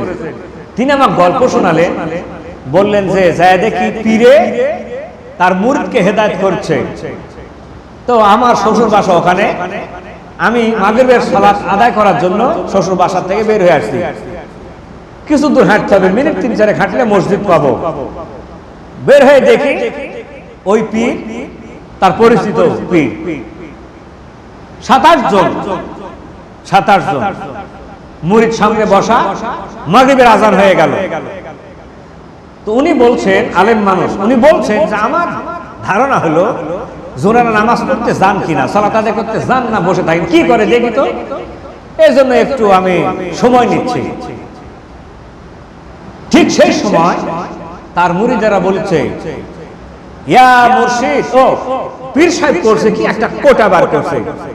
কোটার থেকে আলো চালকে আপনারা চেনেন, যে ধানটা সিদ্ধ করা লাগে না, এমনি শুকে কি করতে হয়, রাইস মিলে নিয়ে যেতে হয়, সেটাকে আলো চাল আমাদের ভাষায় বোঝে। এখন আমি জানি না এর ভালো নাম আছে কিনা। তো কোটার থেকে আলো চাল বের করে সকলকে 3টা করে চালের দানা দিয়েছে। যখন ওই পীর সাহেব যখন দিয়েছে সকল মুরিদকে, তখন মুরিদ বলেছে, ইয়া মুর্শিদ, বলেছে ইয়া মুর্শিদ, এই চালের হাকিকত কি, চালের ফজিলত কি? তখন ওই পীর সাহেব বলেছে, ইয়া মুরিদ, এই 3টা করে চাল খালে মাগরিবের সালাত হলো 3 রাকাত, এই 3 রাকাত মাগরিবের সালাত আদায় করাও যা, এই 3টা করে চাল খাওয়া ঠিক তাই। এই ভণ্ডরও 1.5 হাতে লাঠি ছাড়া, বলে তো ভাই, এরা কি আর ওয়াজ বুঝবে? বলেন বুঝবে? কত বড় কপাল পোড়া, এরা সালাত লাগে না। কি লাগে না? সালাত লাগে না। ভাইয়ের আমার, কিয়ামতের দিনে সেজদা দিতে বলবেন, সালাতের গুরুত্ব কত বেশি। কিয়ামতের মাঠে সেজদা দিতে বলবেন। যারা এই দুনিয়ায় সেজদাকারী, আখিরাতে তারা সেজদা দিতে পারবে। আর যারা সেজদাকারী ছিল না দুনিয়ায়, তারা আখিরাতেও সেজদা দিতে পারবে না। বলেন নাউজুবিল্লাহ। ভাইয়ের আমার, ওযু করার কারণে মাইশা জিজ্ঞাসা করেছেন, বলেছেন, ইয়া রাসূলুল্লাহ, লক্ষ কোটি মানুষ কিয়ামতে উত্থিত হবে কবর থেকে লক্ষ কোটি মানুষ। ইয়া রাসূলুল্লাহ, আপনার মুমিন বান্দাদেরকে কিভাবে চিনবেন? নবীজি বলেছেন, আয়েশারে, অসংখ্য ঘোড়ার ভিতরে যদি সাদা পাকড়ওয়ালা, কপালে পাকড়ওয়ালা একটা ঘোড়া যদি ছেড়ে দেওয়া হয়, তাহলে ওই ঘোড়াকে, পাকড়ওয়ালা ঘোড়াকে চিনা যাবে কিনা? মাইশা বললেন, ইয়া রাসূলুল্লাহ, অনায়াসে চিনা যাবে। নবীজি বললেন, শোনো, আমার যারা উম্মত, খাঁটি উম্মত যারা, আল্লাহর যারা নেক বান্দা, সালাত আদায় করার কারণে দৈনিক যে 5 বার ওযু করে, সে ওযুর অঙ্গ বলে নূরে জ্বলতে থাকবে, নূর চমকাতে থাকবে। আমি ওইগুলিকে দেখে দেখে আল্লাহর জান্নাতে প্রেরণ করব। বলেন সুবহানাল্লাহ। সালাতের দরকার আছে না নাই? এই আছে না নাই? সালাত বাধ্যতামূলক। সালাত কি? আল্লাযীনা মাক্কানাহুম ফিল আরদি আকামুস সালাত। সূরা হজ আল্লাহ বলেছেন, যদি মুমিন বান্দাদেরকে, মুসলমানদেরকে যদি আমি রাষ্ট্র ক্ষমতা দিই, তাহলে 4 দফা কাজ করবে তারা। ওই মুমিন বান্দারা, মুসলমানেরা 4 দফা কাজ করবে। এক, তারা গিয়ে প্রথমেই সালাত কায়েম করবে। 2 নম্বরে যাকাত প্রদান করবে। 3 নম্বরে মানুষকে সৎ কাজে নির্দেশ দিবে। 4 নম্বর হচ্ছে অসৎ কাজ থেকে মানুষকে বাধা প্রদান করবে। সরকার যদি অসৎ কাজের বাধা দেয়, তাহলে সাধারণ জনগণকে অসৎ কাজের কি বাধা দেওয়ার কোনো প্রয়োজন আছে? সাধারণ জনগণ আপনারা কি বিপদে পড়বেন? কোন বিপদে পড়বেন? প্রশাসন যে কোনো ব্যাপারে প্রশাসন, অসৎ লোকদেরকে ঠেকানোর জন্য প্রশাসন আছে। কথা বলেন ঠিক কিনা? আবার সৎ কাজের নির্দেশ দেওয়ার জন্য সরকার কর্তৃক যদি খুতবা আসে, সরকার কর্তৃক যদি বক্তব্য আসে, তাহলে বলেন তো ভাই, ওই দেশের জনগণ ভালো হবে না হবে না? ভালো হবে না ভাই? এরপরে সরকার যদি ক্ষমতা গিয়ে যিনি বক্তব্য দিতে আসবেন, থানার ওসি বলেন অথবা ইউনো বলেন অথবা এসপি বলেন অথবা ডিসি সাহেব, যখনই আপনার মসজিদে এসে বলবে, ভাইরা 5 ওয়াক্ত সালাত আদায় করেন, তখন যিনি বক্তব্য দিবেন তিনি বেনামাজি হয়ে বক্তব্য দেওয়ার সাহস কি তিনি করবেন? কথা বলেন, করবেন কি? কোন ওসি সাহেব করবেন? উনি নামাজ আদায় করেন না, সালাত আদায় করেন না, উনি এসে জুমার খুতবা দিয়ে বলেন, ভাইয়ের আমার, বোনের আমার, 5 ওয়াক্ত সালাত আদায় করবেন, নাহলে আমার পিছনে কিন্তু লাঠি আছে, পিস্তল আছে, এই যে ব্যবহার হবে, এ কথা কি শুনবেন? সবাই প্রশ্ন করবে, আর পিস্তল করে কেউ ভয় করবে না, বলবে যে স্যার আপনি সালাত আদায় করেন কিনা, সেইটা আগে পৌঁছে দেন। কথা বলেন ঠিক কিনা? তাহলে 5 ওয়াক্ত সালাত পড়াবে গভর্নমেন্ট। হযরত আবু বকর রাসূল সাল্লাল্লাহু আলাইহি ওয়াসাল্লাম তাই করেছেন, হযরত আবু বকর তাই করেছেন, হযরত উসমান তাই করেছেন, হযরত আলী তাই করেছেন, হযরত ওমর তাই করেছেন, ওমর বিন আব্দুল আজিজ তাইও করেছেন। আর আজকে করোনা ভাইরাস আসছে রে ভাই, বুঝেন তো? করোনা ভাইরাস আসছে, নিয়ম হলো বিপদ যখন আসছে, ভাইয়ের আমার, নবীরা যখনই বিপদ আসছে, নবীদের সঙ্গে সঙ্গে বিপদের কথা আল্লাহ রাব্বুল আলামিনকে জানিয়ে দিয়েছেন। সালাতে তারা দাঁড়িয়েছেন, প্রাণ খুলে আল্লাহর কাছে সাহায্য চেয়েছেন, আল্লাহ বিপদ দূরীভূত করে দিয়েছেন। আর আমাদের উল্টা হয়ে গেছে। কি উল্টা হয়েছে? উল্টা হয়েছে যে মসজিদে যায় না, 20 জনের বেশি যায় না। করোনা ভাইরাস অ্যাটাক হয়েছে, বরং উচিত ছিল যত নামাজি আছে সব মসজিদে ঢোকো, সালাত আদায় করো, আল্লাহর কাছে সাহায্য কামনা করো, ঠিক না ভাই? সাহায্য কামনা করো। ভাইয়ের আমার, বিশ্ব নবী আল্লাহর কাছে বদদোয়া করে বললেন, রব্বুল আলামিন, এই কাফের বেঈমানদেরকে, এদেরকে তো কোবাঘাত করা যায় না, এদের অহংকার ধুলাই মিশে যায় না, বড় ক্ষমতা দেখায়। আয় আল্লাহ, ইউসুফের মতন তুমি দুর্ভিক্ষ মদিনায় তুমি দিয়ে দাও। দুর্ভিক্ষ, মহামারী, বিপদ যেগুলি, সাইক্লোন, হেরিকেন, ঘূর্ণিঝড়, মহামারী যেগুলি আসে, তা মানুষের জন্য কয়েকটা কারণ। এক, রাষ্ট্র শক্তিকে দুর্বল করার জন্য আসে। যারা অহংকারী, তাদের অহংকার মাটির সাথে ভুলণ্ঠিত করার জন্য আসে, মাটির সাথে মিশে যায় অহংকার। এই জন্য মহামারী আল্লাহ দেন, যুদ্ধে পরাজয় দেন এই কারণে, যেন যারা ক্ষমতায় আছে তাদের অহংকার যেন মাটির সাথে মিশে যায়, অহংকার যেন না করে, বুক ফুলে যেন না চলে, বুঝতে যেন পারে যে আমরা যুদ্ধে হেরে গেছি, আমার মান সম্মান ইজ্জত সারা পৃথিবীর মানুষেরা আমাকে লাঞ্ছিত করছে।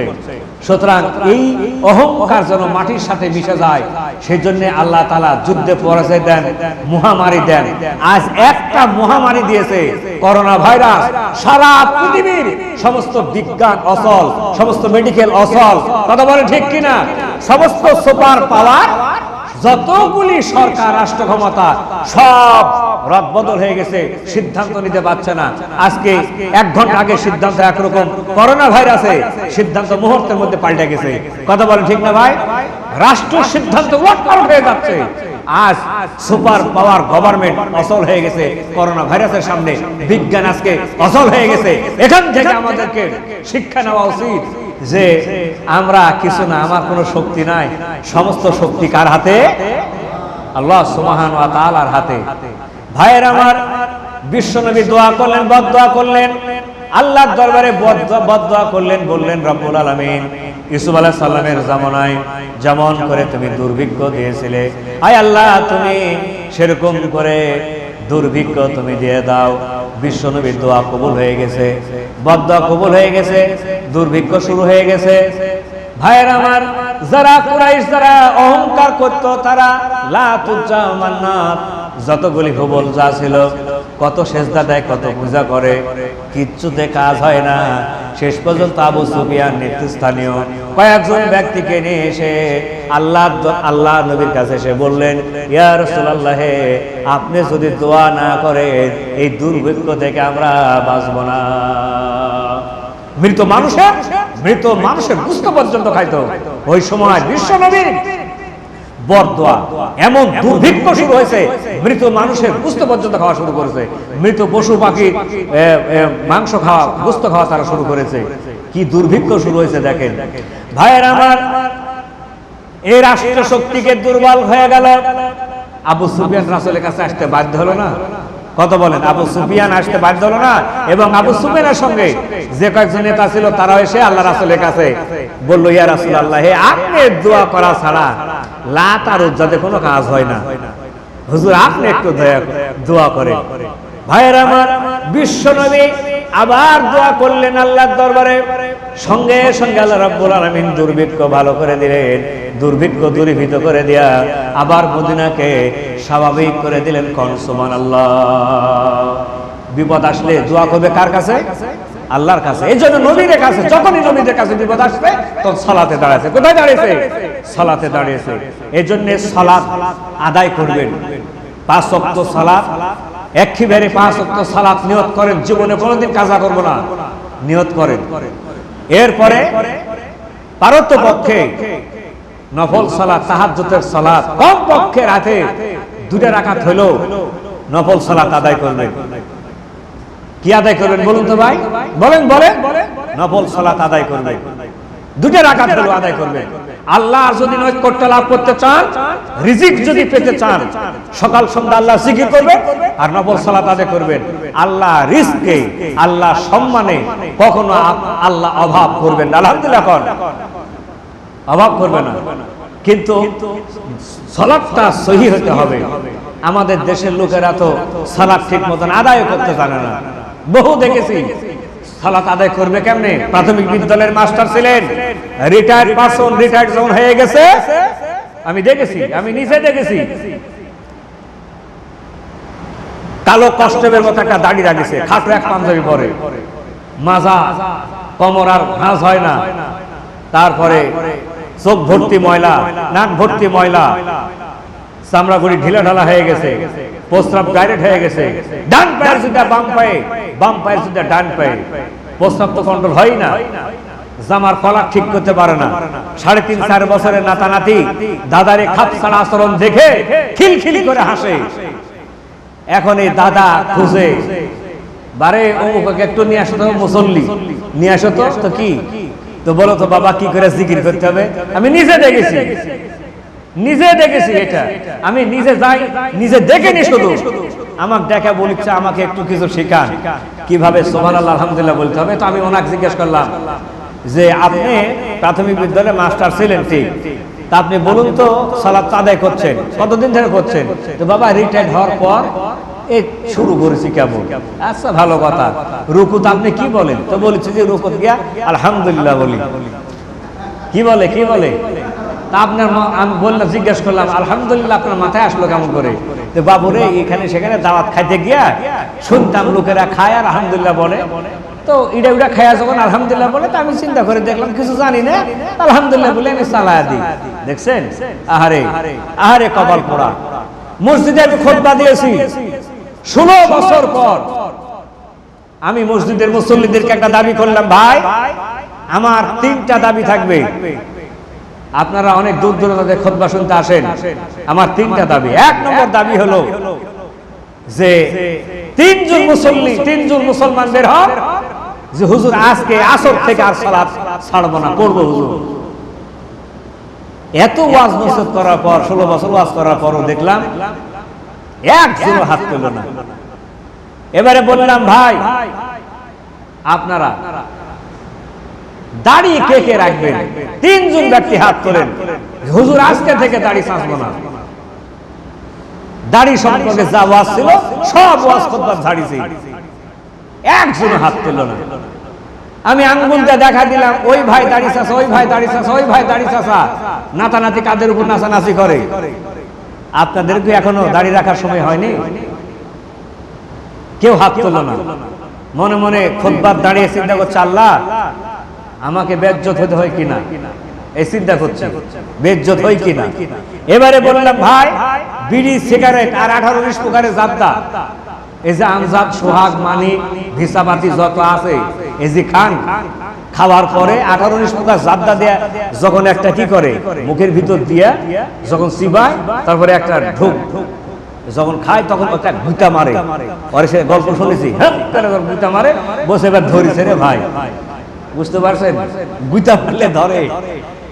কে আছেন বিড়ি সিগারেট পায়ে জর্দা খাবেন না বলেন? ওই মসজিদের সবথেকে বয়স্ক একজন মুসল্লি বলেছে, আরে বা মরবির বেটা, জর্দার কয়েকটা করে ফাঁক খাইতাম, তো যাও আজকে থেকে আর খাবো না রে বাবা। আচ্ছা গেল, সালাত শেষ হয়ে গেল, মুসল্লি সব আমি আটকা দিয়েছি, আজকে আমি আপনাদেরকে সালাত শিখাবো, দাঁড়ান সবাই। দাঁড়াইলো। আমি এক যুবক ধরেছি, যুবকের বয়স 35-38 হতে পারে। আমি বললাম, এই যুবক ভাই তুমি বলো তো আত্তাহিয়াতটা পড়ো তো। যুবক খুব চালাক, আমার বলছে, হুজুর আত্তাহিয়াত যখন সালাতে আমরা পড়ি, বৈঠকে পড়ি, তখন আঙ্গুলি শুরুতেই আমরা আঙ্গুলি তুলবো, শাহাদাত আঙ্গুলি, না যখন আশহাদু আল্লা ইলাহা ইল্লাল্লাহ তখন আমি তুলবো? আমি বললাম, যেটা সহিহ শুদ্ধ সেটাই আমি বলবো, সমস্যা নাই, কিন্তু তুমি আগে আত্তাহিয়াত পড়ো। মাথা চুলকাচার বলছে, হুজুর আত্তাহিয়াত আমার মুখস্থ নাই। তাহলে আত্তাহিয়াত মুখস্থ নাই, তোমার ফতোয়া জানার এত আগ্রহ কেন? ফতোয়া জানবে, আমল নাই। কথা বলেন ঠিক না ভাই? কি নাই? আমল নাই। আমি নিজে মহিলা এক বৈঠকে, এক প্রোগ্রামে আমি এক বোনকে জিজ্ঞেস করলাম, পরিস্থিতি এক বোনকে জিজ্ঞেস করলাম, বোন মাগরিবের নামাজ ফরজ নামাজ কয় রাকাত? ফরজ বলো 3 রাকাত। কিভাবে পড়েন বলুন তো? বললো, ভাই 2 রাকাত পড়ার পর সালাম ফিরে বাকি 1 রাকাত পড়ি। শুনছেন? ভিতরকার খবর নিয়ে দেখছেন?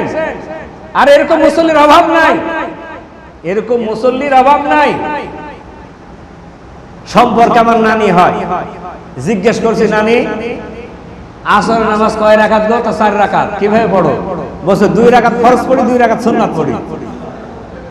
আমি বললাম, এই সালাত কে শিখাইলো? তো শুধু নানা। তার মানে নানা ওই মার্কা, ঠিক না?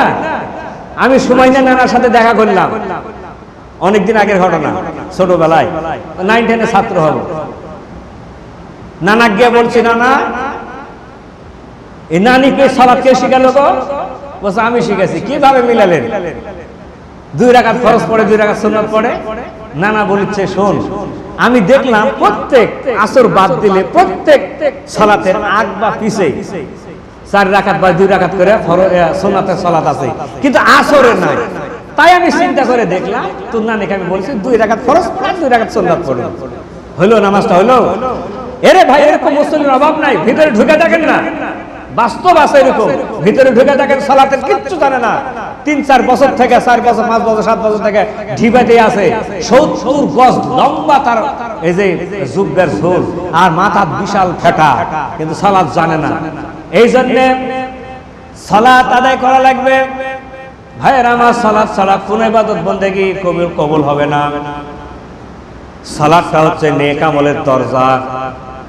নেক আমল করবেন যত, সালাত ছাড়া আপনার নেক আমল কবুল হবে না, কোনো প্রশ্নই নাই।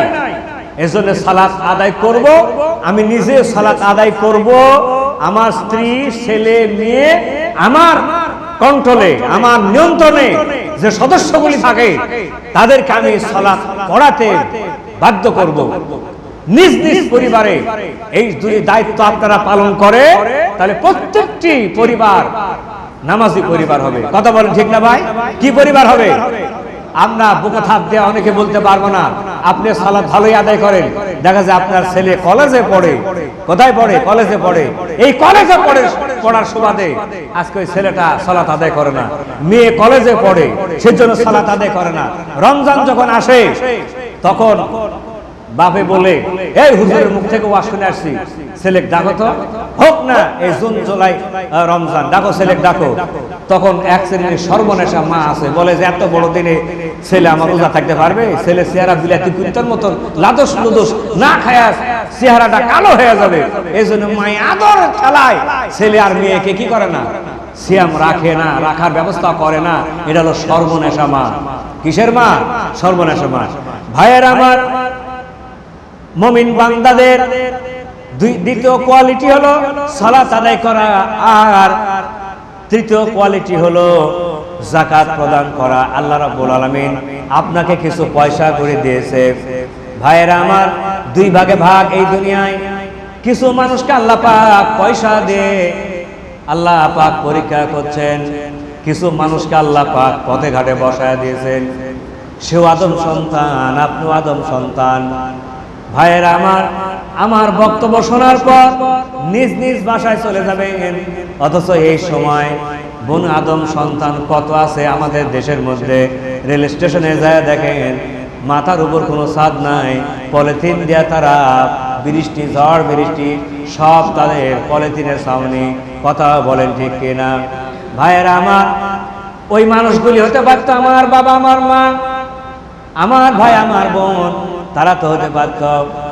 অথচ আপনার একটা ছাদ ঢালাই বাড়ি আছে, টিন সেটের বাড়ি আছে, নিরাপত্তার সহিত একটা পরিবারও আছে, বাড়ি ঘরও আছে। ওয়াজ শুনবেন আর নিজ নিজ পরিবারে গিয়ে শুবেন। অথচ অসংখ্য বনি আদম, তাদের কোনো বাড়ি ঘর নাই, আর আগামী কাল কি খাবে সেটাও তাদের জানা নাই। আছে নাকি? কথা বলেন, আছে জানা? আগে জানা নাই। ভাইয়ের আমার, আপনার মুখের দিকে, আপনার পকেটের দিকে অসংখ্য মানুষের হাতের দিকে তাকা থাকে। তারা চাইল বিনয়ের সাথে চায়, বাবা আমার 2টা টাকা দাও, বেশি কোনো চাহিদা নয় তাদের।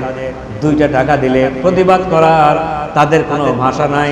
বলবে না ভাই আপনি কেন 10 টাকা দিলেন না, এ কথা তারা বলবে না। কথা বলেন ঠিক কিনা? 2 টাকা দিলে নিতে বাধ্য, 5 টাকা দিলে নিতে বাধ্য, 10 টাকা দিলে দিতে বাধ্য। এই 10-5 টাকা করে দান দেওয়ার জন্য আল্লাহ নির্দেশ করেছেন। ভাইয়ের আমার, এই জন্যে যেখানে সালাত সেখানে যাকাত। কারণ পেটে যদি ক্ষুধা থাকে আপনি আল্লাহ ডাকতে পারবেন না। ডাকতে পারবেন? ডাকা কি সম্ভব? ভাইয়ের আমার, আপনি পেট ভর্তি করে খেয়ে ঢেকুর তুলেছেন, তৃপ্তি ঢেকুর তুলে যে মসজিদে এসেছেন, আপনার পাশে আর একটা গরিব দাঁড়াইছে, তার খাবার নাই, অথবা আগামীকাল সকালবেলা কোনো খাওয়ার ব্যবস্থা নাই। সেই সময় চিন্তা করে আমার ছোট্ট বাচ্চা কালকে খাবার চাবে, মা তো দিতে পারবে না, আমার স্ত্রী দিতে পারবে না, আমিও দিতে পারবো না, জোগাল পাতি তো কিচ্ছু নাই, কি করা যায়?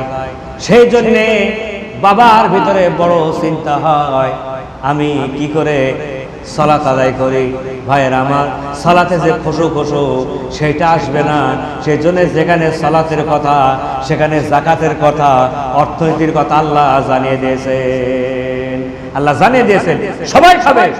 তোমার 5 তলা বিল্ডিং, 2 তলা বিল্ডিং, 7 তলা বাসায়, তার নিচে গরিবরা আছে, তাদের তোমার যে সম্পদ আছে, টাকা পয়সা আছে, ওখান থেকে যাকাত দাও, উদ্বৃত্ত কিছু নফল, কিছু দান সদকা তাদের হাতে ওঠা দাও।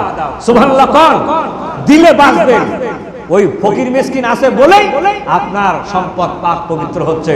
যদি না থাকে আপনি আমি বিপদে পড়ব। কথা বুঝতে পারছেন? আপনার সম্পদ পাক হওয়ার কোনো সম্ভাবনা নাই। যাকাতের টাকা নেওয়ার যদি কোনো লোক না থাকে আপনি আমি বিপদে পড়ে যাব। নেওয়ার যে লোক আছে এজন্য আল্লাহর শুকরিয়া আদায় করেন। ভাইয়ের আমার যাকাতটা বের করবেন। আমি আমার পাশে আমার প্রতিবেশীকে জিজ্ঞেস করলাম, সম্পর্কে মামা হয়, মামা আপনি ধান কোথায় কি অবস্থায় করলেন? তো বললো অমুক হাফিজা মাদ্রাসা ধান দিয়েছি আধা মণ, আর অমুক হাফিজা দিয়েছি 10 কেজি। তাহলে কত হলো? 6 দাঁড়া হলো। আর আপনার মাদ্রাসায় দিয়েছি 1 মণ, তাহলে কত হলো? 1 মণ 6 দাঁড়া হলো। আর ফকির মুসলিম দেওয়ার জন্য আধা মণ রাখিছি আরো, তাহলে কত হলো? 2 মণ 10-এর হলো, ঠিক না? এবার আমি জিজ্ঞেস করলাম আপনি টোটাল ধান পাইছেন কত? বলে অমুক অমুক অমুক থেকে পাইছে 80 মণ, আর ও এই জায়গা থেকে পাইছি হলো 35 মণ। তাহলে কত হলো? বলে 115 মণ ধান হলো। 115 মণে হয় কত? 5 মণ 6 ধারা উসর হয়। 5 মণ 6 ধারা উসর হয়। এই উসরটা বের করে না প্রত্যেক গ্রামের যারা গারস্থ মানুষ, তারা যদি উসর বার করে আর ফকির মিসকিনকে দেয়, আর যদি যাকাতটা আপনারা বার করেন, এই বাকশাল গ্রামে যত ধনী মানুষ আছেন, ব্যবসায়িক আছেন, চাকরিজীবী আছেন, সব মানুষগুলি একসঙ্গে যাকাতের টাকা বের করে নিয়ে আপনি যদি ধনীদের গরিবদের কিনে দিলেন, 4টা ছাগল কিনে দিলেন, বিধবা অথবা অসহায় গরিব মানুষ ছাগল কিনে দিলেন, 4টা ছাগল কিনে দেয়, বলবেন বাবা এই 4টা ছাগল থাকলো তুমি 2 বছরে ছাগল বিক্রি করতে পারবে না, আমি ছাগল দিয়ে গেলাম আর তুমি ছাগল বিক্রি করে তুমি কিস্তি দিবে স্যারের কাছে গিয়া, এইটা কিন্তু হবে না। মিনিমাম 2 বছর তুমি বিক্রি করতে পারবে না। ওখান থেকে বাচ্চা নাও, উন্নতি হবে। দেখবেন যাকে আপনি 4টা ছাগল দিলেন, ক্রমান্বয়ে তার বাড়ির থেকে দারিদ্রতা খোদা নিবারণ হয়ে যাচ্ছে। কথা বলেন ঠিক না ভাই?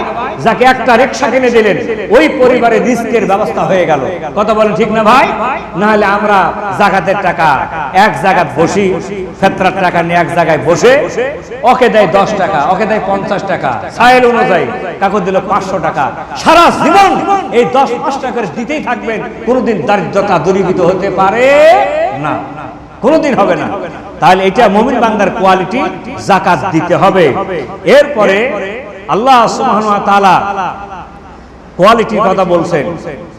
আল্লাহ পাক বলছেন ওয়াহুম রাকিউন, ওয়াহুম রাকিউন। আল্লাহ পাক বলছেন এই রাকিউন শব্দের অর্থ হলো কয়েকটা আছে। কেউ বলেছেন সময় শেষ, 9:45 40-এ আজকে সময় বাড়ায় দেওয়া হয়েছে, শুনছেন নাকি? আগামী কাল থেকে এসব সালাত হবে 9:45, আজকেও 9:45 হবে। এর জন্য অধৈর্য হয় না, টোকাচ্ছেন আমাকে, তাই তো? 9:45 বসে থাকেন সবাই। এই রকেন শব্দের অর্থ হলো, কেউ বলেছেন বিনয়ী, কেউ বলেছেন রুকু করা। কি করা? বলেন কি করা? রুকু করা। ভাইয়ের আমার, রুকু করার কথা কেন বললেন? এই পৃথিবীতে ইহুদি খ্রিস্টান মুশরিক যারা, এরাও সিজদা মাটি দেয়, কিন্তু রুকুর কোনো ব্যবস্থা নাই। একমাত্র রুকুর ব্যবস্থা আছে যারা 5 ওয়াক্ত সালাত আদায় করে, তাদের রুকুর ব্যবস্থা আছে। কোন সুবহানাল্লাহ। ইহুদি খ্রিস্টানদের জন্য কোনো রুকুর ব্যবস্থা নাই, তারা সরাসরি ডাইরেক্ট সিজদা দেয়। মুশরিকরা আমি দেখেছি, আমার গ্রামে দুধপুরের দরগা আছে, মুশরিকরা গাভীর দুধ নিয়ে যায়, সেখানে ডাইরেক্ট সিজদা দেয়। ইহুদিরা ডাইরেক্ট সিজদা দেয়, রুকু নাই। খ্রিস্টানেরা ডাইরেক্ট সিজদা দেয়, রুকুর কোনো ব্যবস্থা নাই। কিন্তু মুসলমানদের জন্য রুকুর ব্যবস্থা করা হয়েছে। কোন সুবহানাল্লাহ। সিজদার আগে আগে রুকু দাও, আল্লাহর সামনে মাথা নত করে দাও।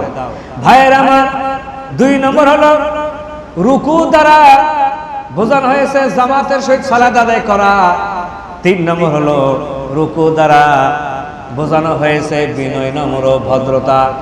ভাইয়ের আমার যারা দৈনিক 5 ওয়াক্ত সালাত আদায় করে তাদের চাইতে বিনম্র আর বিনয়ী আল্লাহর দুনিয়াতে কেউ হয় না। কোন সুবহানাল্লাহ। আমরাই বিনয়ী, আলহামদুলিল্লাহ বলবেন না? বিনয় না হলে কি আমরা এই নাক আর কপাল কি মাটি নামক দস্তখতে কি আমরা দিতে পারতাম, ঘষাঘষি করতে পারতাম? ভাই আমরাই বিনয়ী, আলহামদুলিল্লাহ কোন আমরাই বিনয়ী।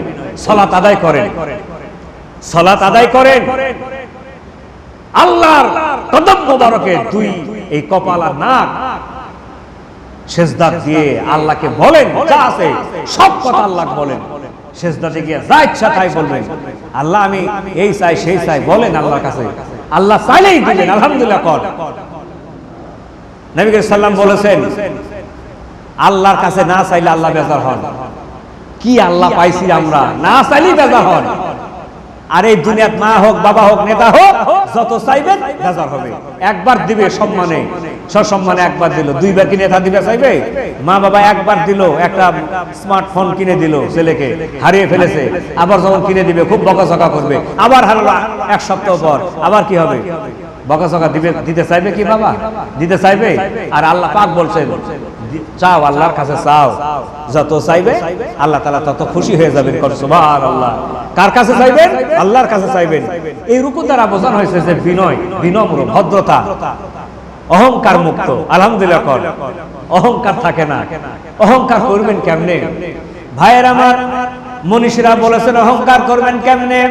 প্রত্যেক দিন কমপক্ষে 2 বার আপনি সৃষ্টির সেরা জীব বাম হাতটা আপনি ব্যবহার করেন নোংরা জায়গায়, মল দ্বারা আপনি ব্যবহার করেন। যে মানুষগুলি দৈনিক 2 বার করে মলদারে 2টা হাত ব্যবহার করে, মলে এত বড় দুর্গন্ধময় এত বড় বিশ্রী জায়গাতে যে মানুষগুলি হাত দেয় সে মানুষের অহংকার হতে পারে না। অহংকার হতে পারে? অহংকার করবেন কিসের বলেন তো? কিসের করবেন? শুক্রবারে দেখলাম, শুক্রবারে এক লোককে আমি জিজ্ঞেস করলাম সম্পর্কে মামা হয়, মামা কোথায় যাচ্ছেন? ভাতিজার বিয়ে। মস্করা করলাম, মামা একটু কম খায়েন। রাস্তায় দেখা, আসলাম জুমার খুতবা দিতে। জুমার খুতবা দিয়ে বাসায় গেছি, আমার ফোন দিয়ে বলা হলো ওই লোকই মারা গেছে রোড অ্যাক্সিডেন্টে। চেহারার বড়াই করবেন, পায়খানার বড়াই করবেন? এক করোনা তো এসে আছে দরজার, আতঙ্কে আছে, ভয়ে আছে। করোনা কখন নাকি অ্যাটাক হয়, কখন কি হয়, আতঙ্কে আছে না? একটা করোনা করে যদি এত ভয় হয়, এর উপর যদি আবার আরেকটা করোনা আল্লাহ ছেড়ে দেন, মহামারী ছেড়ে দেন, তাহলে কি হবে? দিতে পারেন তো মডার্ন মহামারী। কত বলেন ঠিক না? ডিজিটাল আল্লাহ তাআলা ডিজিটাল কি দিয়েছেন? মহামারী দিয়ে ফেলেছেন, ডিজিটাল মহামারী দিয়েছেন। প্রিয় ভাই সব, এখান থেকে আমাদেরকে উদ্ধার হতে হবে খাঁটি মুমিন হিসাবে। এই মুমিন যদি হওয়া যায়, এই গুণ যাদের থাকবে, আল্লাহ পাক বললেন তোমরা মুমিন আর আমি তোমাদের জন্য বিজয় দেব। কোন সুবহানাল্লাহ। জি, আপনারা বিজয় হতে পারবেন যদি এই মুমিনের কোয়ালিটি গুলি, মুমিনের কোয়ালিটি অনেক আমি জুমার খুতবায় আপনাদেরকে তুলে ধরবো ইনশাআল্লাহ। সুযোগ পাইলে আমি তুলে ধরবো। মুমিনের কোয়ালিটি অনেক, এত সহজে মুসলমান হওয়া যায় না। দাড়ি কয়েকদিনের মধ্যে দাড়ি লম্বা করা যায়। টুপি মাথায় নাই, বাসায় গিয়ে টুপি দেওয়া শুরু করলেন, আগামী কাল থেকে টুপি দেওয়া শুরু করলেন। জুব্বা নাই, দর্জির কাছে গিয়ে জুব্বার অর্ডার দিলেন, 1 সপ্তাহ পর জুব্বা পেয়ে গেলেন, জুব্বা অর্ডার হয়ে গেল। 1 সপ্তাহের মধ্যে আপনি জুব্বা পাইলেন, দাড়ি পাইলেন, টুপি পাইলেন, আতর পাইলেন, তসবিহ পাইলেন, জায়নামাজ পাইলেন, মসজিদ পাইলেন, 5 ওয়াক্ত সালাত আদায় করলেন, কিন্তু মুমিন হতে পারলেন না। কথা বলেন ঠিক না ভাই? মুমিন এত সহজে হওয়া যায় না। মুমিনের অনেক কোয়ালিটি, অনেক গুণ অর্জন করতে হয়। আল্লাহ তাআলা আমাদের সকলকে এই গুণ অর্জন করার তৌফিক দান করুক, বলেন আমিন। আর জোরে কোন আমিন। একজন আমার আলহাজ আলাউদ্দিন ভাইয়ের মা, আলহামদুলিল্লাহ এই বয়সে যে মা বেঁচে আছে, এবং তাফসীর শুনতে আসছেন নাকি? আলহামদুলিল্লাহ, দেখছেন আমার আলহাজ আলাউদ্দিন ভাইয়ের মা তাফসীর শুনতে আসছেন। তিনি এই তাফসীরের জন্য 150 টাকা দান করে দোয়া চাইছেন। তা আমরা একটু দোয়া করব, সকলের জন্য দোয়া করব, এই মহামারীর থেকেও পরিত্রাণের জন্য আমি দোয়া চাইবো কার কাছে? আল্লাহর কাছে চাইবো। আমাকে এক মাহফিলে গেছি আমি, তো মাহফিলে যাওয়ার সময় এই কথা বলে শেষ করি, এই মাহফিলে গেছি, যাওয়ার সময় দেখি 4-5টা ছেলে এক জায়গায় আছে। তা আমি জিজ্ঞেস করলাম, ভাই তোরা কি কোনো স্বাস্থ্যবিধি মেনে চলবি না? তখন এক ছেলে আমাকে বলেছে, হুজুর শোনেন, বলেছে হুজুর এই চামড়া, এই দেহ রড বালি আর সিমেন্ট দিয়ে তৈরি, আর পানিতে পানাট হওয়া, বৃষ্টিতে ভিজে ভিজে এটা এমন ইট বালি দিয়ে সিমেন্টেড হয়ে গেছে, করোনা ভাইরাস আসবে, এখান থেকে ধাক্কা খায়া মাটির দিয়ে ছিটে পড়ে মরবে। আমার চামড়ার ভিতর ঢুকবে না হুজুর। সারা দিন আজকে আলুর বস্তা টানেছি, 2 মণ 2.5 মণের আলুর বস্তা টেনেছি, 650 টাকা ইনকাম করেছি, 300 গ্রাম গুছি মাছ কিনেছি, 80 টাকা দাম, 500 টাকা পকেটে আছে, আর বাকি টাকা খেয়েছি, দুপুরবেলা খেয়েছি। বাসায় নিয়ে যা বইয়ের হাতে টাকা ধরা দিব, 200 টাকা কিস্তি আছে, 300 টাকা জমা হবে।